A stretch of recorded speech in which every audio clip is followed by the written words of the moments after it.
Bonsoir, soyez les bienvenus dans 28 minutes et bonsoir somptueux quartet. Bonsoir, indispensable. L'actualité internationale, c'est les conséquences de la guerre au Moyen-Orient sur l'approvisionnement mondial en énergie. Le prix du baril de pétrole notamment flambe et Donald Trump cherchait hier soir à calmer le jeu. This was just an excursion into something that had to be done. Well, we're looking to keep the oil prices down. We went artificially up because of this excursion into a very positive thing.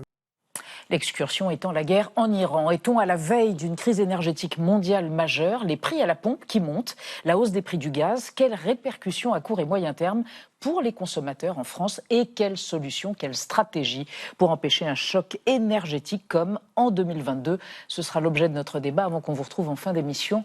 Marie Bonisseau et Xavier Mauduit, éclairés toujours à la lampe à huile.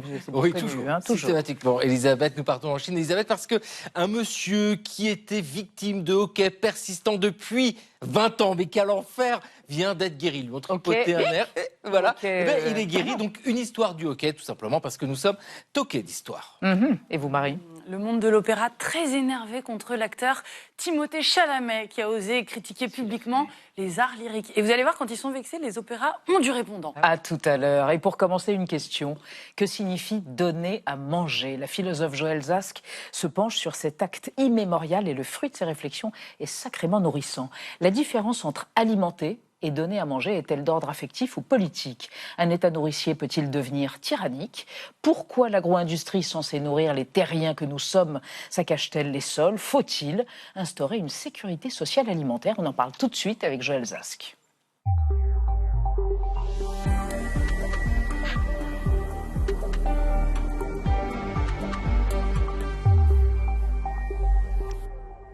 Joëlle Zask, bonsoir, bienvenue dans 28 minutes. Je vous présente Anna Ndiaye et Benjamin Sportouche. Bonsoir. Parution dans 2 jours, jeudi aux éditions Premier Parallèle, de Donner à manger, votre dernier essai.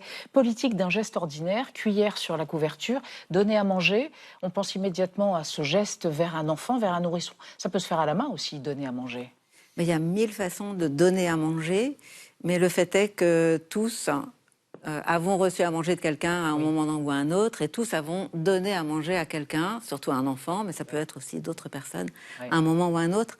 Et donc la cuillère symbolise le fait que ce geste est très ordinaire et en même temps extrêmement important. Et extrêmement important. On va le détailler, on va l'analyser avec vous après votre profil réalisé par Gaël Legras, Joëlle Zask. Joëlle Zask, vous êtes philosophe et selon vous, donner à manger est une composante essentielle de la vie sociale dans sa dimension spécifiquement humaine. Que contient votre philosophie politique de la nourriture, celle que vous détaillez dans votre livre?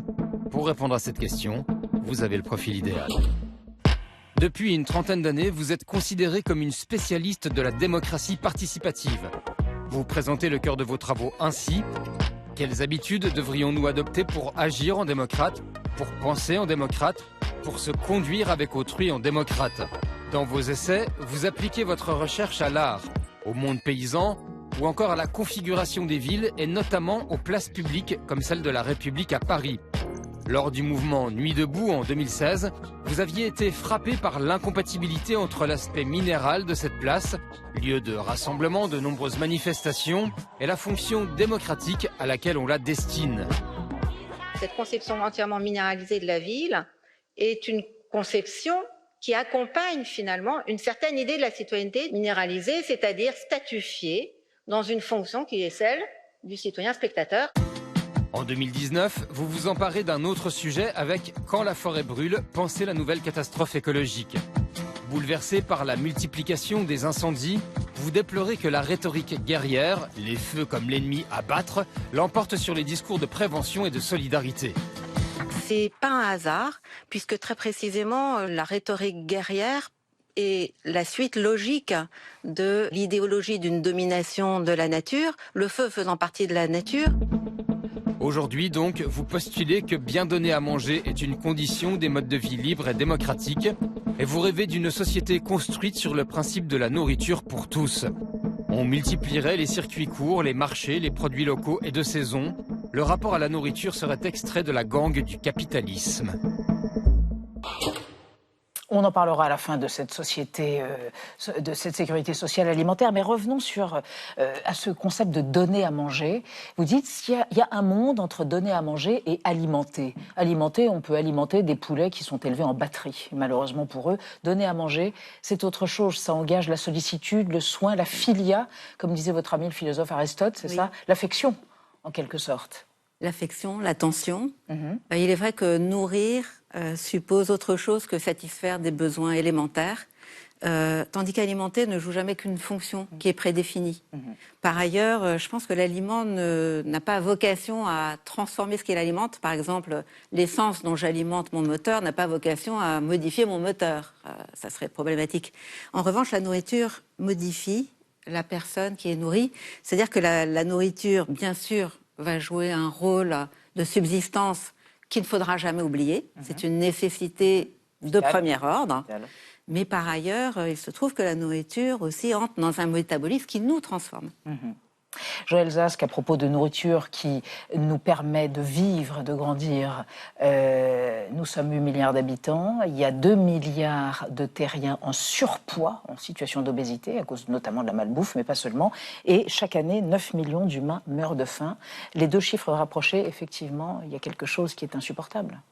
En fait, il y a environ une personne sur 2 qui souffre de la question de la nourriture, de la nourriture, qui est malade de la nourriture, dans une certaine mesure.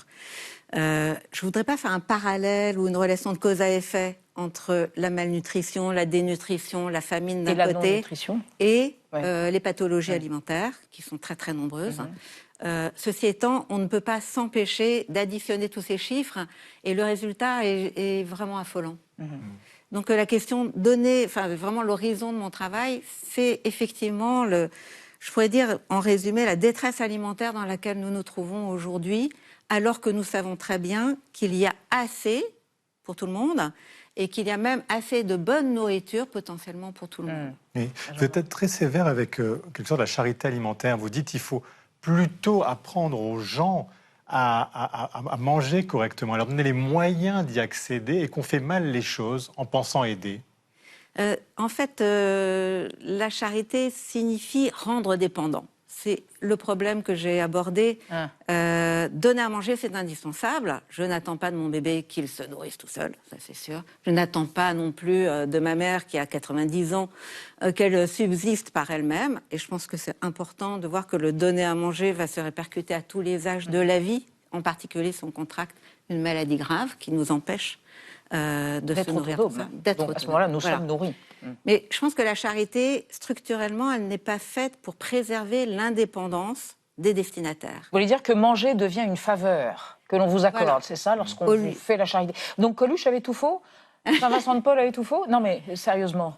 En fait, il y a toutes sortes d'aides alimentaires qui, disons, les unes créent de la dépendance et les autres créent de l'émancipation. Je pense qu'aujourd'hui, on est à un tournant. C'est-à-dire que les cantines populaires, les cantines de quartier, les tiers-lieux, les distributions de surplus à la fin de la boulangerie, etc., tout ça, le glanage à la fin des marchés, tout ça sont des manières de donner qui n'entraînent pas de dépendance, qui n'entraînent pas la dette non plus, et qui n'entraînent pas, je dirais, presque une humiliation de la personne. Réelle ou symbolique ou sociale. Voilà. La question, c'est est-ce que l'aide alimentaire, qu'elle soit, alors je dirais presque l'aide nourricière, si on veut rester fidèle à notre vocabulaire, est-ce que l'aide nourricière, finalement, achemine la personne aidée vers plus de liberté ou au contraire, est-ce qu'elle va la maintenir dans un état, finalement, de dépendance à l'égard du geste de lui donner à? Joël Zask, on va vous choquer avec ce que va nous raconter Anna.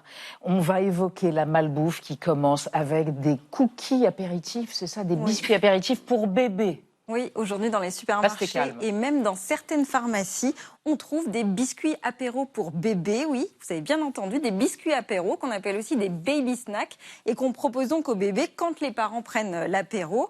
Goût fromage, légumes, origan, ils sont emballés, on le voit ici, dans des packaging façon paquet de chips et qui, selon les fabricants, eh bien, ça favoriserait même la motricité fine des bébés, c'est-à-dire en allant mettre ses petits doigts dans le sachet de chips. Mais l'association 60 millions de consommateurs a enquêté et montré qu'il s'agit bien de produits ultra transformés, déshydratés, très caloriques, avec moins d'1% de légumes dans leur composition.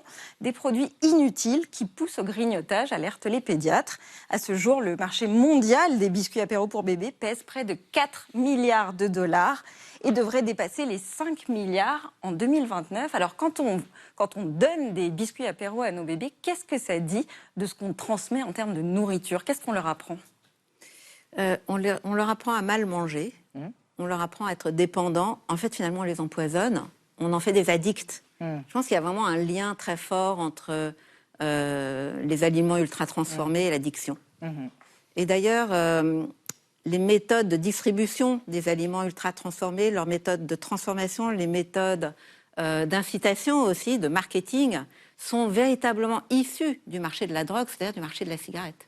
Et vous insistez alors sur la cantine scolaire. Vous dites qu'il faut tout changer parce que les enfants sont dans une attitude passive alors qu'on doit les rendre acteurs de l'alimentation, comme ça se fait au Japon, vous dites. Oui, alors au Japon, effectivement, il y a un système qui a été remis en place dans les années 50, juste après la Deuxième Guerre mondiale, justement pour apprendre aux enfants à devenir les acteurs, en quelque sorte, dans une certaine mesure, de la nourriture qu'on leur donne. Le système Kyoshoku, c'est ça? Alors, oui, on les met devant des marmites et puis ils servent leurs congénères. Exactement. Par exemple, la nourriture est préparée sur place déjà.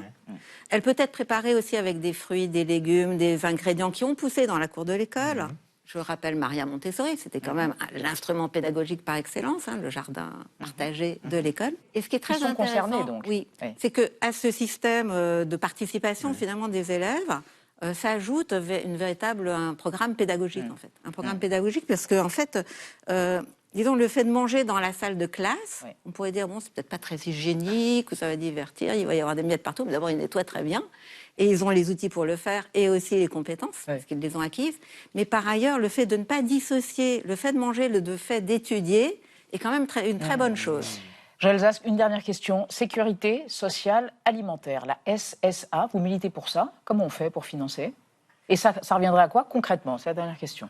Alors concrètement, c'est en train de se mettre en place à très petite échelle.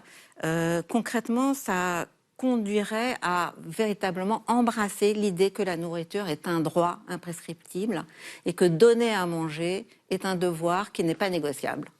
Et qu'on n'en attend rien en retour. Et qu'on attend rien. D'accord. Et ça n'infantilise pas le citoyen ou le consommateur ou l'enfant ou la personne? Non, parce qu'avec son chèque de la sécurité sociale alimentaire, il peut acheter les ingrédients qu'il voudra, les produits qu'il voudra, se faire à manger, pique-niquer, inviter des amis. Et donc ne pas dépendre d'un plat unique dans un dispositif unique qui l'infantilise. Très bien. Merci Joël Zask. Il y a des pages passionnantes sur l'état nourricier notamment. Dans cet ouvrage, Donner à manger, politique d'un geste ordinaire aux éditions Premier Parallèle, en librairie, dans toutes les bonnes librairies, à partir de jeudi prochain. Merci infiniment.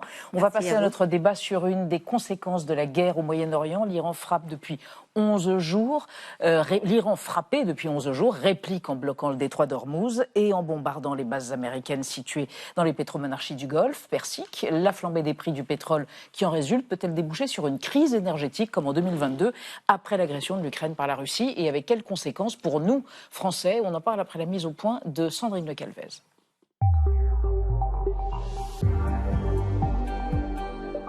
La nuit en plein jour à Téhéran, d'épaisses fumées s'échappent de raffineries bombardées par Israël et les États-Unis. En retour, l'Iran frappe des infrastructures énergétiques chez ses voisins du Golfe Persique, attaque des bateaux et bloque le détroit d'Ormuz où transite d'ordinaire plus de 20% du pétrole mondial. Attention all ships, this is Sepah Navy. All navigating through the Strait of Hormuz is forbidden. De quoi faire paniquer les marchés. Le baril de pétrole a frôlé hier les $120 avant de redescendre autour de $86 ce matin après de nouvelles déclarations de Donald Trump qui a assuré que la guerre en Iran sera bientôt terminée. This was just an excursion into something that had to be done. We're getting very close to finishing that. I knew oil prices would go up if I did this, and they've gone up probably less than I thought they'd go up. À la pompe, que ce soit aux États-Unis ou en France, comme ici à Marseille, la hausse des prix n'a pas échappé aux automobilistes. Le gasoil flambe. Il est à 2,16 €. Ça fait cher. Ça fait très mal au portefeuille. Pour atténuer cette hausse des prix, la France concerte ses partenaires du G7.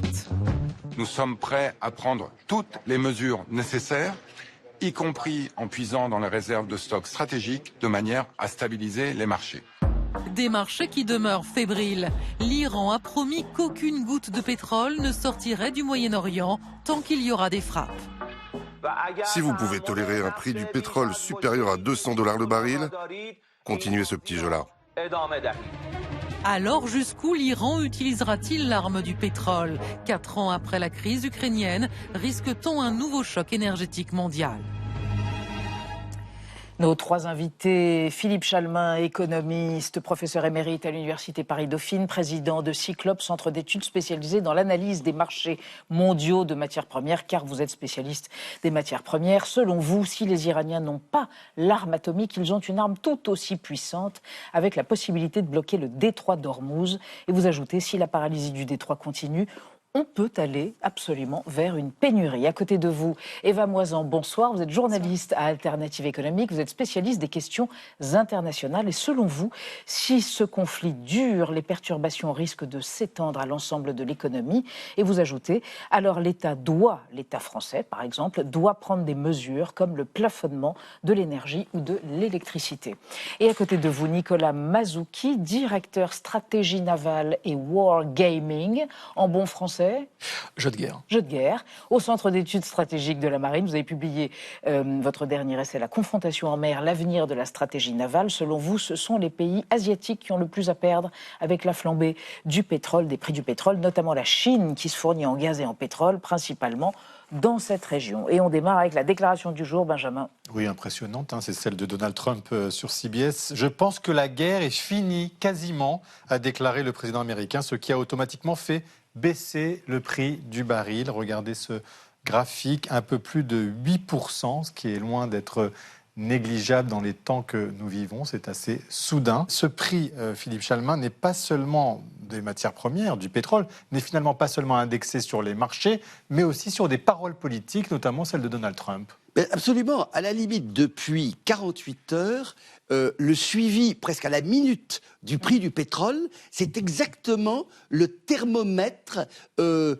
ce que finalement on pense sur la planète, de ce qui peut arriver en Iran. Alors je signale quand même que votre graphique, il faut l'actualiser un tout petit peu, car depuis on est remonté, là on était à 87, on est remonté et depuis aujourd'hui on se balade sur la journée donc de ce mardi 9 mars entre 92 et 93 $ le baril. On a été effectivement lundi matin à 6 heures à 118. Oui. À 118 parce que le fils Khamenei, donc un faucon, parce que arrêt de la production en Irak, parce que blocage d'Ormuz, parce que frappe sur Téhéran, frappe sur Tel Aviv, etc. On avait l'impression que la guerre était là et pour longtemps. S'il aura suffi de quelques paroles de Trump, là, je vous laisse... Enfin, on le constate pour l'instant, on verra ce que, pas que les ça paroles donne. de Trump. Oui. Il y a eu quand même... C'est un baromètre politique. Vous avez entendu Lescure... le ministre de l'économie. Il y a eu quand même un certain nombre de choses. Et puis l'ouverture, on en parlera peut-être, du robinet du pétrole russe. Voilà, on va y revenir. Oui, bien sûr. Oui. Mais Nicolas Mazouki, quand même, on se dit que tout passe par le détroit d'Ormuz, qui est donc verrouillé. C'est le pire scénario pour les marchés qui est en train de se dérouler là sous nos yeux. Alors, tout non, parce que quand on regarde déjà les pétroles du Golfe arabo-persique, il y a 2 voies de contournement qui sont 2 voies terrestres. Une en Arabie saoudite, c'est-à-dire la possibilité d'évacuer le pétrole, puisqu'il y a un oléoduc qui traverse, donc ça s'appelle le East-West, qui traverse en fait depuis le Golfe arabo-persique jusqu'au grand terminal de Yanbu, qui se trouve sur la mer Rouge, qui est quand même un gros oléoduc, c'est 5 millions de barils le jour de capacité, donc ça c'est le premier. Et vous en avez un deuxième au niveau des Émirats arabes unis, qui lui aussi en fait permet de bypasser le détroit d'Ormuz pour déboucher sur le port de Fujairah, qui est en mer d'Arabie après le détroit. Et on peut augmenter leur débit du coup pour compenser le blocage en Oui, parce que ce sont des débits maximum. Si vous faites le calcul, alors là on parle en calcul de maxima théorique, une fois de plus. 5 millions de barils jour pour l'oléoduc saoudien, 1,5 million à peu près de barils jour pour l'oléoduc des Émirats, donc on est à peu près à 6,5, et le transit, on va dire, normal du détroit d'Ormuz, c'est 20. Donc on se rend compte que déjà, ce n'est pas l'ensemble, une fois de plus on parle en maxima théorique, ce n'est pas l'ensemble de la capacité potentielle d'évacuation du pétrole qui est concerné par ça. Le gaz est une situation différente, puisque le gaz, il n'y a pas de système de contournement. Le gaz, c'est du gaz naturel liquéfié qui, lui, passe par bateau, par le détroit. Eva Moisan, du coup, on peut imaginer qu'il n'y ait pas de flambée si on a des recours parallèles ou il faut se préparer à une augmentation inéluctable encore du marché des prix. C'est assez difficile de prévoir parce qu'on voit que les marchés, qui sont des marchés mondiaux, fluctuent énormément et en fait les marchés réagissent très vite à des anticipations, à des annonces, à des informations. Et en fait, il y a un phénomène de spéculation en plus qui approfondit ces phénomènes. Et ce qu'il faut comprendre, c'est qu'il y a d'une part le cours du pétrole, le cours du gaz au niveau mondial ou au niveau européen, et ensuite il y a le prix que payent les consommateurs. Et il y a une différence. Le prix à la pompe n'a pas augmenté autant que le cours du pétrole au niveau mondial, parce que le prix à la pompe qu'on paye, il n'y a qu'une petite partie qui dépend du cours. Après, le reste, c'est des taxes. Donc voilà, ça se transmet, mais il y a un deuxième temps. Et ensuite, c'est difficile de dire parce que tout le monde semblait penser que ça allait continuer d'augmenter. Au final, l'annonce de Trump fait rebaisser le cours. L'Irak annonce limiter sa production puisqu'il n'y a plus de voies sorties et les capacités de stockage commencent à être saturées au Moyen-Orient. Mais en fait, c'est assez difficile de prévoir et c'est quasiment impossible, mais on voit qu'il y a des tendances assez lourdes qui commencent à se dessiner. Alors, on va évoquer... Je voulais juste signaler que l'oléoduc dont parlait notre ami... a été visé par des frappes. Non, et puis surtout, il arrive sur la mer Rouge. C'est ça. Et la mer Rouge, c'est pas un océan de tranquillité. Il y a des outils, me semble-t-il. Les outils du Yémen. Et on me dit que par ailleurs, la capacité du port de Yanbu, la capacité de chargement de Yanbu, elle est d'1,5 million de barils jour. Donc, j'adhère bien dans l'idée que si Hormuz reste bloqué, on a un manque à consommer de au moins 10 millions de barils jour, sachant que quand même, à l'heure actuelle, il y a chaque jour 2 ou 3 tankers qui passent, qui sont probablement des tankers chargés de pétrole iranien, destinés à la Chine.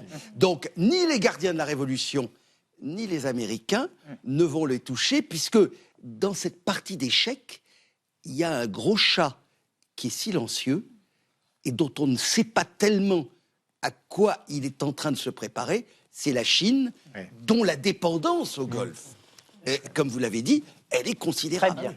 Miaou donc, et on va évoquer avec vous trois et avec Anna une possibilité pour faire baisser le prix du pétrole. Les pays membres du G7 ont évoqué peut-être la possibilité d'utiliser une partie de leurs réserves stratégiques. De quoi s'agit-il ? Oui, les stocks stratégiques de pétrole, c'est un concept post-choc pétrolier de 1973. L'AIE, qui est donc l'Agence internationale de l'énergie, qui regroupe aujourd'hui une trentaine d'États, à l'exception de la Chine, de la Russie. Cette agence, elle impose à tous ses membres de constituer des réserves qui doivent permettre collectivement, en cas de choc énergétique majeur, 1, d'éviter une pénurie et 2, de stabiliser les prix. Ces réserves stratégiques, elles ont déjà été utilisées par le passé, en 2005, à la suite des ouragans Katrina et Rita, qui avaient endommagé les installations pétrolières dans le golfe du Mexique. En 2011, ensuite, suite aux perturbations liées à la guerre en Libye, et à 2 reprises en 2022, après l'invasion de l'Ukraine par la Russie. Chaque pays est donc tenu d'avoir en stock l'équivalent de 90 jours d'importation nette, c'est-à-dire que si les importations de pétrole venaient à s'arrêter du jour au lendemain, un État doit être en capacité de tenir 90 jours, c'est-à-dire 3 mois, avec les réserves de pétrole qu'il aura constituées. À ce jour, la France détient l'équivalent de 118 jours, le Japon 206 jours, le Danemark 345, bien au-delà donc de ces recommandations. Et à l'inverse, les États-Unis ne détiennent eux que 20 jours de stock et l'Australie 47. Eva Moisan, après les annonces de Donald Trump qui ont visiblement rassuré les marchés, est-ce que ça aurait du sens aujourd'hui de libérer ces stocks énergétiques ? Alors on voit que dans les annonces du gouvernement et des membres de l'AIE, il y a la volonté d'envoyer un signal au marché, c'est ce que disent en tout cas le gouvernement, c'est d'envoyer un signal au marché pour que les marchés réagissent et fassent redescendre les prix. mais c'est aussi du point de vue français, puisqu'on ne veut pas utiliser d'autres moyens, et notamment de l'intervention publique et de l'argent public, puisque le gouvernement français est obsédé par la baisse des dépenses publiques depuis 2017. La dette publique ne fait qu'augmenter, 1 000 milliards de dettes. Et donc le gouvernement est obsédé par la réduction des dépenses publiques, puisqu'il a vidé ses caisses en baissant les taxes. Donc il se trouve un peu limité dans ses moyens d'action, parce qu'il l'a décidé. C'est un choix très, très politique d'avoir baissé les taxes à ce niveau-là, et d'aujourd'hui d'avoir peu de moyens d'action pour répondre à cette potentielle crise qui n'est pas encore arrivée, mais qui se profile. Est-ce que c'est inquiétant de voir que les États-Unis ont si peu de stocks? Est-ce que c'est parce qu'eux-mêmes sont exportateurs, ou bien parce qu'ils comptent peut-être sur des réserves d'autres pays comme le Venezuela, étant donné qu'il semblerait qu'ils aient reçu hier 100 millions de barils? Alors, ce qu'il faut voir, et ce qu'on doit rappeler en fait depuis aussi l'ensemble de ce débat, c'est qu'il y a deux choses quand on parle du pétrole. Il y a le brut et les raffinés. Ce sont deux choses relativement différentes. Alors, même s'il faut du brut pour faire du raffiné. Mais quand on parle des stocks AIE, on parle des stocks de consommation, c'est-à-dire on parle des stocks de raffinés. L'AIE, c'est l'Agence internationale de l'énergie, qui est un organisme de l'OCDE.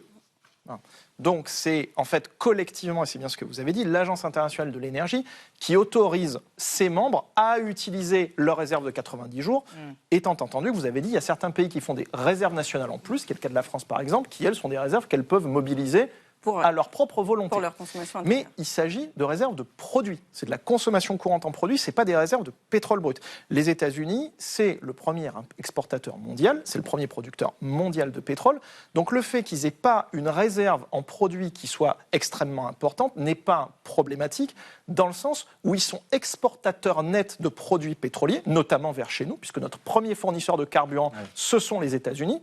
Donc ça veut dire qu'eux, de toute façon, ils ont la capacité à faire tourner leur propre secteur de raffinage avec leur propre pétrole, voire des pétroles importés du Mexique, du Canada, du Venezuela éventuellement, pour faire tourner leur secteur. Donc ils ne sont pas du tout dans la même situation que les pays européens qui n'ont pas de réserve en pétrole brut ou très peu de réserves en pétrole brut. Il faut libérer ces stocks stratégiques dès maintenant ou on attend? Ça peut avoir un impact sur le marché. Au total, alors je parle sous votre contrôle, je crois que c'est 1,4 milliard de barils, les stocks stratégiques gérés par l'AIE.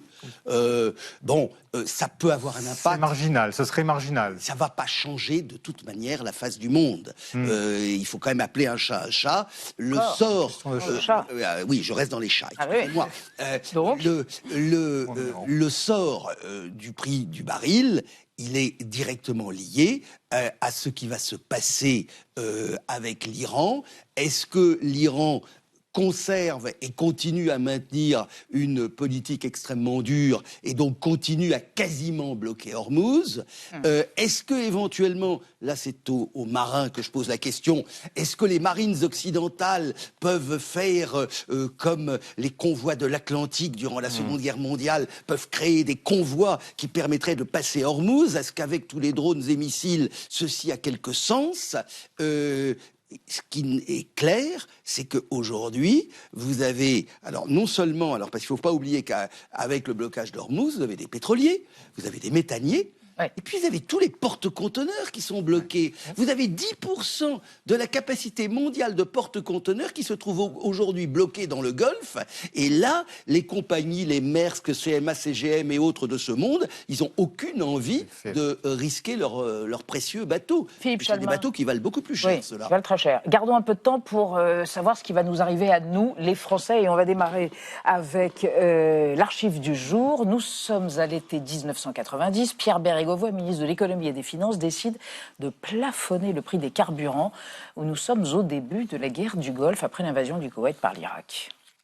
À circonstances exceptionnelles, mesures exceptionnelles, expliquait donc hier soir Pierre Bérégovoy.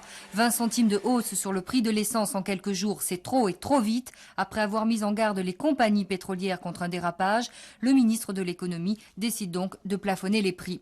Une mesure destinée à protéger les consommateurs. Je pense que c'est raisonnable.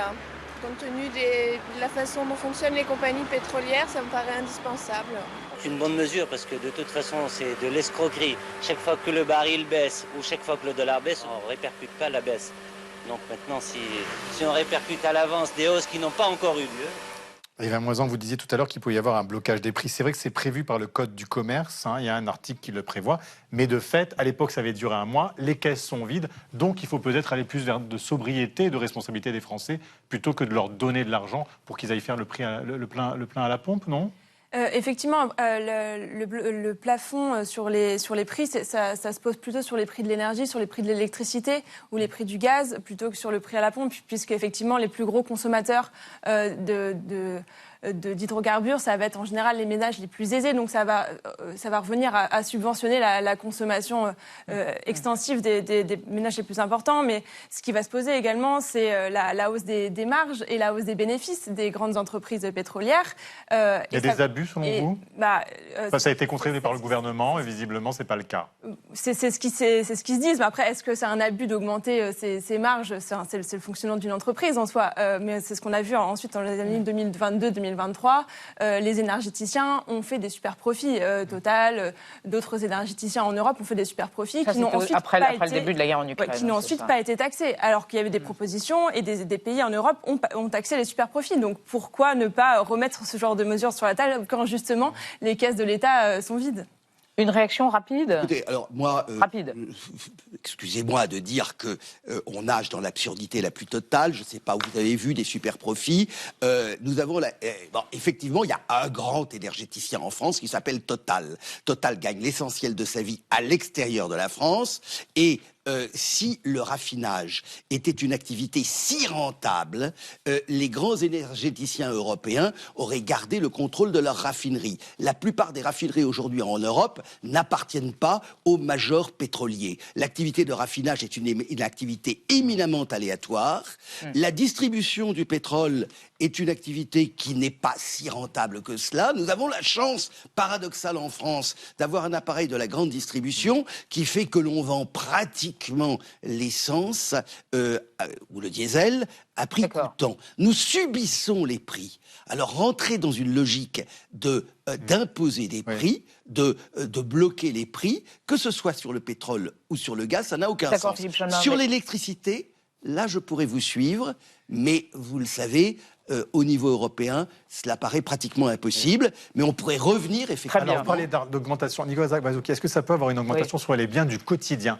Pour faire une baguette, il faut un four, il y a de l'énergie derrière. Est-ce qu'on risque une inflation à cause de cette crise majeure ? On risque cette guerre. On risque forcément une inflation à partir du moment où il y a une augmentation des prix de l'énergie, puisque l'énergie, c'est la base de tous les systèmes. Juste un petit commentaire sur la comparaison de ce que vous mettiez sur 1990. Il y a deux choses qui sont différentes sur le pétrole d'aujourd'hui par rapport à 1990 en France. 1990, on a encore un secteur du raffinage en France qui est important. On est encore très importateur de pétrole brut. On raffine en France. Donc on a une forme de contrôle sur ses capacités. Et comme le disait Philippe, aujourd'hui, c'est quelque chose qu'on a perdu. Aujourd'hui, on importe des produits. On raffine encore très peu en France et en Europe. Aujourd'hui, on achète du produit. Et surtout, on rachète du produit à norme Euro 6. C'est-à-dire qu'en 1990, en fait, on n'avait pas les normes carburants européennes, puisqu'elles ont été créées à partir de 1992. Ce qui veut dire qu'aujourd'hui, quand vous utilisez un carburant en Europe et en France, il est normé d'une manière particulière, que ce soit du supercarburant ou du diesel, sur ses émissions. Donc sur les émissions d'oxyde d'azote ou les émissions de particules fines. Ça veut donc dire, en termes stratégiques, quand on achète du carburant pour les systèmes français et européens, on n'achète pas n'importe quel carburant, on achète un carburant normé Euro 6 parce que sinon on ne peut pas l'utiliser. Ça veut dire qu'on ne peut pas acheter du diesel ou du supercarburant n'importe où sur la planète. Et ça change beaucoup de choses. Alors on garde un tout petit peu de temps pour savoir si... C'est un gagnant dans cette affaire. Est-ce que ce serait la Russie ? On va écouter Vladimir Poutine. Lui, il en est convaincu. Il en profite même pour faire du chantage sur fond de guerre en Ukraine. Россия выступает, еще раз скажу об этом, надежным поставщиком энергоносителей. Так было всегда. Мы, безусловно, продолжим поставлять нефть и газ в те страны, которые сами являются надежными контрагентами. Мы готовы работать и с европейцами. Но нам нужны какие-то сигналы от них, что они готовы и тоже хотят работать. Et обеспечит нам эту устойчивость и стабильность. Philippe Chalmin, c'est lui qui a la main, c'est lui qui peut maintenant négocier son pétrole, avec la Chine notamment.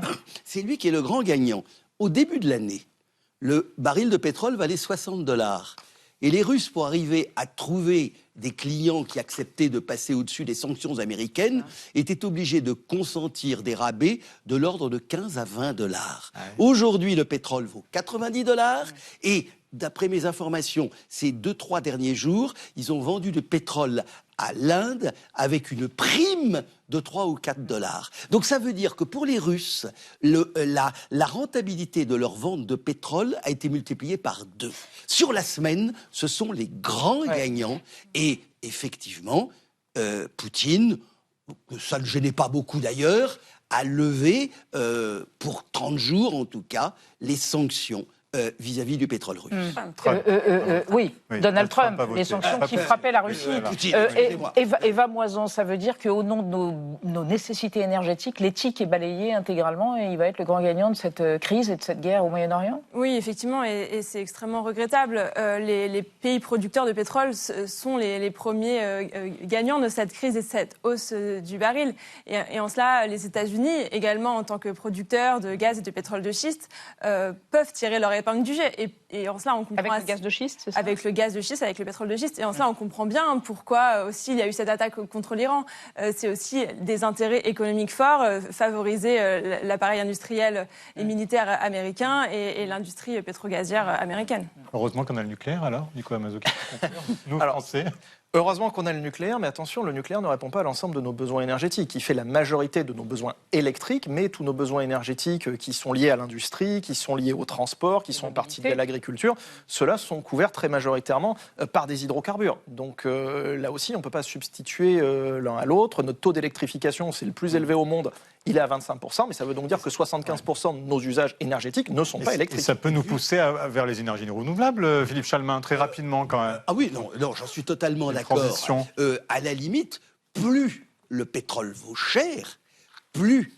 à la limite, c'est un bon signe pour les générations futures. Le pétrole au-delà de 100, voire de 200 $ le baril, c'est excellent pour l'éradication du pétrole et pour aller vers des énergies renouvelables. Alors, je voulais simplement dire qu'il y logique un peu perverse. Il y avait quand même juste une famille de produits qui est touchée, dont on n'a pas parlé. Ce sont les engrais.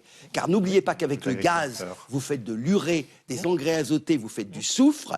Et 30% de l'urée et du soufre mondial passe par le détroit d'Ormuz. Ça peut avoir des conséquences sur les systèmes agricoles mondiaux. Merci Philippe Chalmin, merci à tous les trois d'être venus débattre autour de notre question du jour. L'actualité, on reste dedans, mais avec Xavier Maudieu et Marie Bonisseau. Un événement médico-comique, la guérison en Chine d'un homme qui a été atteint d'une crise de hockey pendant plus de 20 ans. Le vrai hockey. Et Timothée Chalamet, héros survolté du film Marty Supreme, s'est pris un coup de balle de raquette sur le bec après une interview polémique. Mais d'abord, le mot vedette du jour, data center, des centres de stockage de données donc qui fonctionnent pour certains à l'eau, pour tous même, et peut-être qu'ils n'auront plus besoin d'eau. On va voir, c'est entendu. Ces data centers sont énergivores. Plus de calculs, plus de data centers. L'empreinte carbone des data centers. Qu'est-ce que ça veut dire? Exactement ce que ça dit.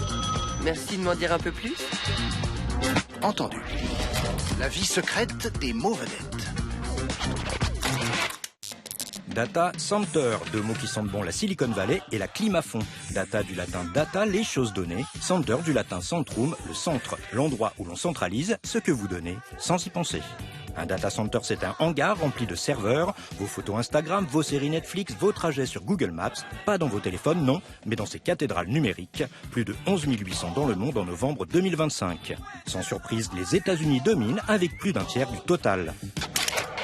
Et ils se multiplient à grande vitesse. En 2024, les data centers ont représenté 4% de la consommation électrique des États-Unis, soit 416 TWh, presque l'équivalent de la consommation annuelle de la France.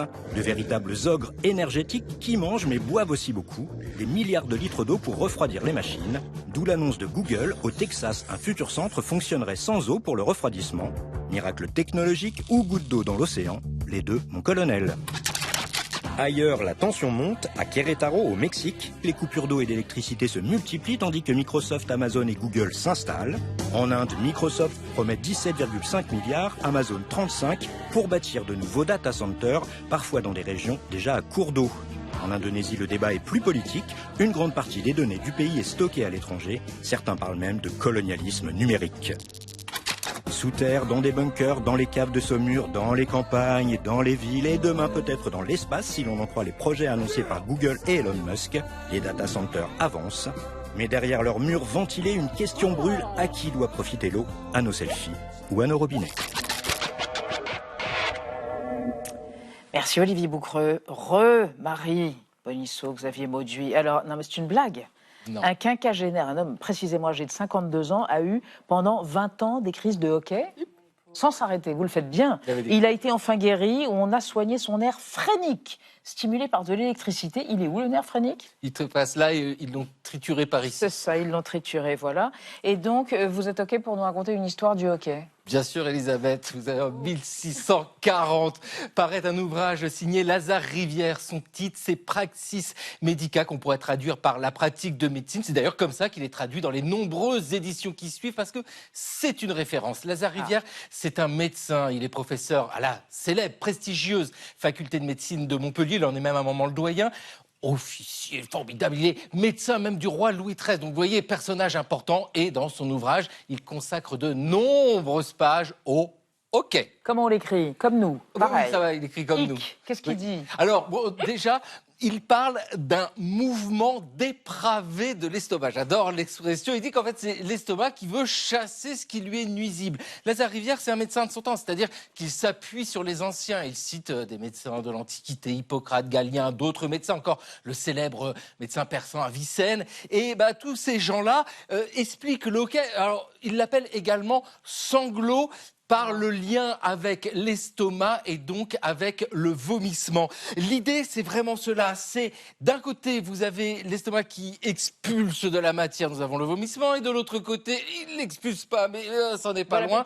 Là, c'est tout simplement le hockey. Alors, il en explique les causes, les mécanismes et les remèdes. Alors là, accrochez-vous. Il vous faut des ingrédients, Elisabeth, ils ne sont pas simples à trouver. Donc déjà, il vous faut du castoreum. Vous savez, ces glandes des castors avec une odeur mais absolument terrible. Il vous faut de l'acide silitique. Ça se trouve sur une plante, un bulbe extrêmement compliqué à avoir. Il vous faut également du diagrède. Alors là, c'est un mélange complexe de coin et de soufre. Pour le reste, ça va. Il faut de la menthe, il faut des clous de girofle, ça, on l'a. Il faut plein d'autres choses. Il n'exclut pas, d'ailleurs, si tout ça fonctionne pas, l'utilisation de saignées de ventouses, parce qu'on s'ouvre le thorax. Non, mais il faut respecter des doses extrêmement précises. Alors ça vous fait des pilules, des potions, des décoctions.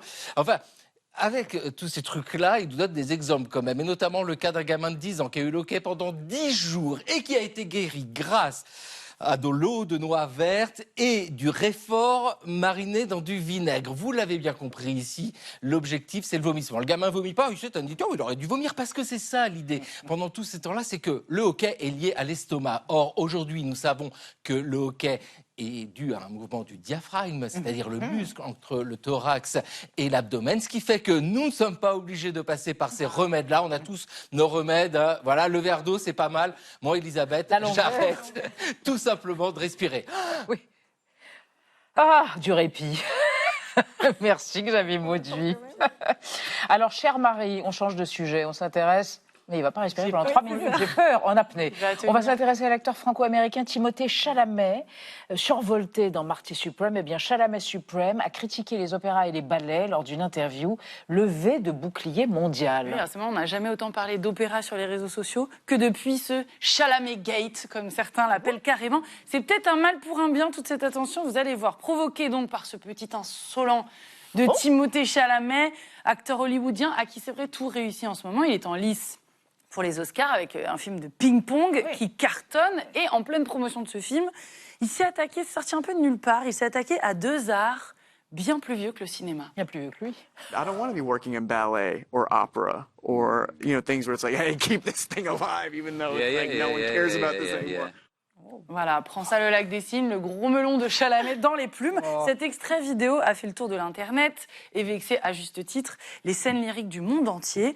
Ça a provoqué un éventail de réactions et de réponses à Chalamet assez diverses. Il y a eu la stratégie que j'ai appelée Nananer de l'Opéra de Los Angeles qui a écrit sur Facebook: désolé Timothée Chalamet, on t'inviterait volontiers pour notre opéra de Philippe Glass, mais on est complet. Et toc, bon voilà, c'était une stratégie beaucoup plus classe, la Scala, qui a publié sobrement: une vidéo avec des applaudissements, un salut, des ballerines, un rideau qui se referme en concluant « Certains en ont quelque chose à faire ». Je trouve ça très chic.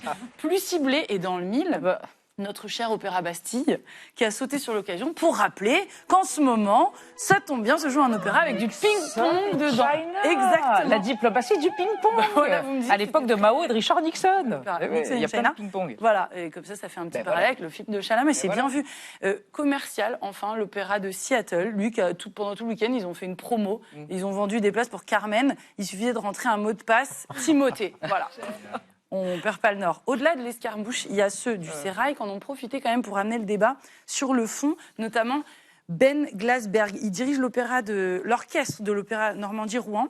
Et lui, il a reconnu, il a laissé un long message vidéo en reconnaissant que Chalamet n'a pas complètement tort. Le public de l'opéra, il est particulier. Il a été éduqué, dit-il, depuis l'enfance à cet art extrêmement compliqué.